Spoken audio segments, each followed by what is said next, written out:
கிராமத்தில் கடந்த 12/5/2024 அன்று கல்குவாரி உரிமையாளர்கள் கூட்படையால் பிக்கப் வாகனம் வேண்டி உயிர் தப்பிய விவசாயி வெங்கலப்பாளையம் ஜெகநாதன் அவர்கள் மீது நடராஜன் அவர்கள் மீது வழக்கு போடாமல் இருந்த நிலையில் தொடர்ந்து போராடி 100 நாட்கள் கழித்து 26/8/2024 அன்று வழக்கு பதிவு செய்தனர்.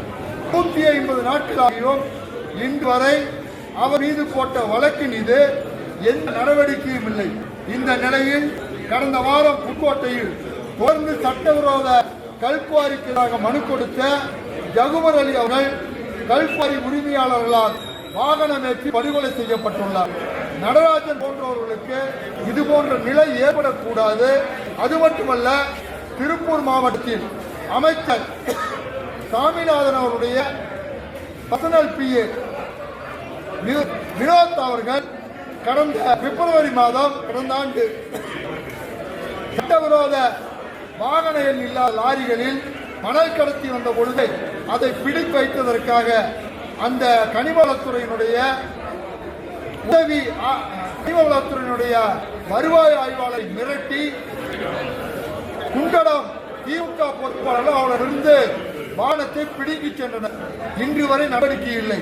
அதே போல கடந்த சில மாதம் முன்பு தாராபுரம் வட்டாட்சியர் கோவிந்தசாமி அவர்கள் சட்டவிரோதமாக கிட்டத்தட்ட 80 கோடி ரூபாய் அளவிற்கு கனிமங்கள் வெட்டி எடுத்ததன் மீது நடவடிக்கை எடுக்க சென்ற பொழுது மாவட்ட ஆட்சியருடைய அறிவுறுத்தலின் மீது நடவடிக்கை எடுக்கின்ற பொழுது அமைச்சர் சக்கரபாணியினுடைய அவர்களும் பொள்ளாச்சி MP அவர்களுடைய அவர்களும் அவரை அழைத்து அச்சுறுத்தி மிரட்டினார்கள்.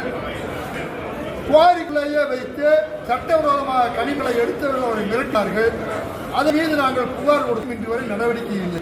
இங்கே சமூக செயல்பாட்டாளருடைய உயிருக்கு பாதுகாப்பில்லை, அரசு அதிகாரிகளுக்கும் பாதுகாப்பில்லை.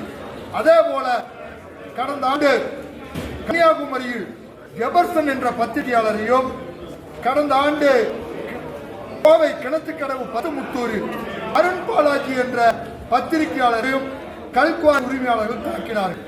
அதன் மீது எந்தவித நடவடிக்கையும் இல்லை. தமிழ்நாடு முழுக்க கனிம மாஃபியாக்களுடைய காட்டாட்சியாக நடந்து வருகிறது. இங்கே தற்போது எங்களுடைய தொடர் செயல்பாட்டின் காரணமாக திருமயம் காவல் ஆய்வாளர் சஸ்பெண்ட் செய்யப்பட்டுள்ளார். ஆனால் இங்கே திருப்பூர் ADSP அவர்கள் ஊத்துக்குளி காவல் நிலையமே முழுக்க கனிம மாஃபியாக்களின் கட்டுப்பாட்டில் உள்ளது என்று நேரடியாக எங்களுக்கு தெரிவிக்கிறார். இங்கே காவல்துறை என்பது கனிம மாஃபியாக்களின் பாதுகாவலாகவும் அமைச்சர் என்பவர்கள் கனிம குவாரிகளினுடைய கையாளாகவும் இருக்கிறார். இங்கே குறிப்பாக திருப்பூர் தெற்கு வட்டாட்சியர் மயில்சாமி அவர்கள் திண்டுக்கல் ரத்தினம் மற்றும் புதுக்கோட்டை ராமச்சந்திரன் குழுவினர் நடத்தும் அவனாசி முத்துவர் கல்குவாரி சட்டவிரோத கல்குவாரிக்கு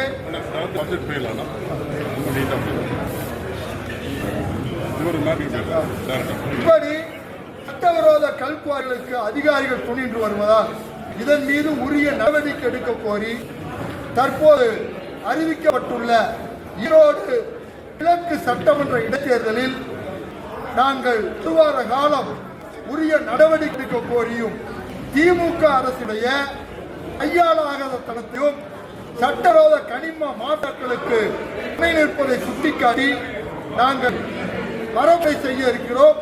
அதை இன்று மாவட்ட ஆட்சியரிடம் தெரிவித்து உரிய நடவடிக்கை எடுக்காவிட்டால் திருப்பூர் மாவட்டம் எந்த அளவிற்கு சட்டவிரோத மாஃபியாக்களின் கூடமாக இருக்கிறது என்பதை நாங்கள் பரப்புரை செய்வோம் என்பதை தெரிவித்து வந்தோம்.